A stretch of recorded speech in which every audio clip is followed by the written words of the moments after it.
parents, I'm Mrs. Guzman, and this is my parent tip for setting reading goals to go along with the Reading Incentive Program, up next on Gifted Guzman.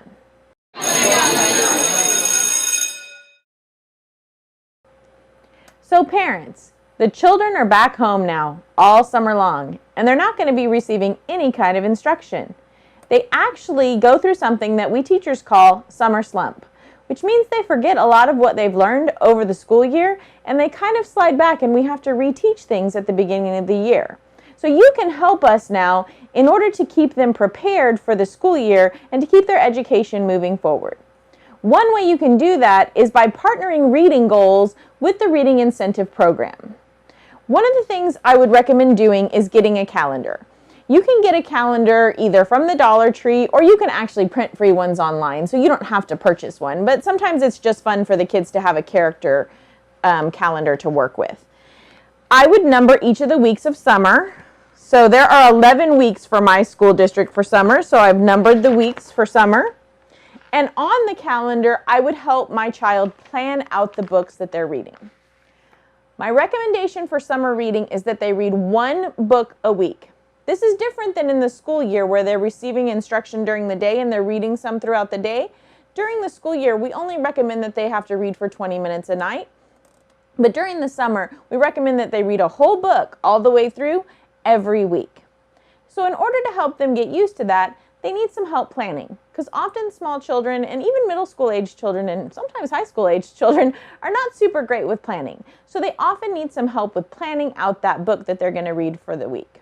So I have a couple of books as examples to show you how you might plan the book out with your child over the week. One of the books I brought is Drums, Girls, and Dangerous Pie. It's actually something that I read with my 6th graders this year by Jordan Sonnenblick, and he actually has other novels that you can read. One of the things I like about this novel is that it has a table of contents. So you can actually see before you look at the book the number of chapters that are in his book. What's nice about this is you know that there are 7 days in the week, so you can count the number of chapters. There happens to be 21 in this book, which works out perfectly. That's why I used it. And it gives you a chance to have 3 chapters a day. A lot of students like this because they like to end at a specific ending point, so they know 3 chapters, I end, 3 chapters, I end, 3 chapters, I end, and so on and so on. So they're not in the middle. They're in the middle of the story, but they're not in the middle of the chapter in the middle of the story. And sometimes that sets readers off and they don't enjoy that as much. So one way is to set it by chapter, and then you would just mark on the calendar. I'm going to read chapters 1 through 3, 4 through 6, 7 through 9, and so on. And you mark it on the calendar, and then each day they can mark it off of the calendar when they've done their reading for the day. So that's one way to go about it. Another way would be if they read a longer book. This one is The Blood of Olympus. It's by Rick Riordan. A lot of students really like his writing. He did the Percy Jackson series. He does a lot of those mythological series. His does not have a table of contents. So what I did was I looked at the book and I found that this book actually has 502 pages for the students to read. It has a glossary of some terms, but the reading part is actually 502 pages. So it averages about 70, 71 pages a day. So I went and looked through this book, and I found that if I stop at 70 pages, sometimes I'm stopping at a chapter. In this one particularly, I would be stopping at this chapter if my student read 70 pages. And in some other places, when you get 70 pages forward, it does not stop at a chapter. So this is something that you might want to decide with your child if they want to read the 70 pages and stop, and they plan it out for the week that way. Or you look through it with your child and you say, okay, the chapters end here, so maybe today I read 80 pages and tomorrow I only have to read 60 pages, or however you set that out. Mostly, it's just about planning the book out, okay? So that is how you want to plan it. The next thing is planning what types of books to read. I don't want a student to ever feel like reading is a chore or that it is a punishment. It should be a joy. It should be a time to escape to another world, to learn about somebody new, a new culture. So we want to always encourage that kind of reading. One of the ways I found out to encourage that is to read along with them. When we read Drums, Girls, and Dangerous Pie, we all read it together as a class. We shared in that experience together, And then I was able to talk them through words and phrases that they didn't necessarily understand. That some of the things that he talks about comes from the 90s, and so they didn't quite understand what that was. So that leads to it is sometimes just reading with them. Another thing that helps them out is finding genres that perhaps they like. If they like science fiction, if they like fantasy, or if they like books about sports, you can always find those. If they like graphic novels, you can find those. So that's about trying different books with your student and finding out what they like, and then letting them read those books and go through that.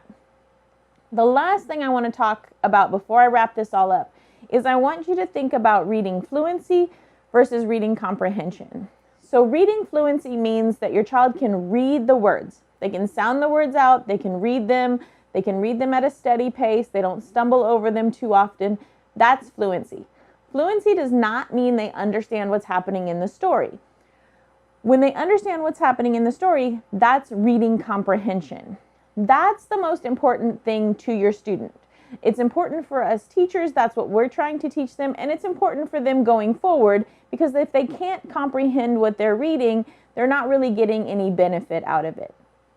So one of the things that I would recommend is that you as a parent read the same thing that your child is reading. Either read along with them, read it ahead of time. For these young adult novels, I think for this one, it took me like 2 days. For Rick Riordan's, it took me about 4 days, but I had some other things going on in there. So you're still either a little bit ahead of them, or you're kind of right there along with them. So you can discuss things. You're going to notice things right away that you're going to say, oh, my 6th grader, my 7th grader is not going to understand this part. This is something we should talk about, so when they're thinking about the story, they understand it more. You can also always use the internet, and you can usually Google the book and questions about the book.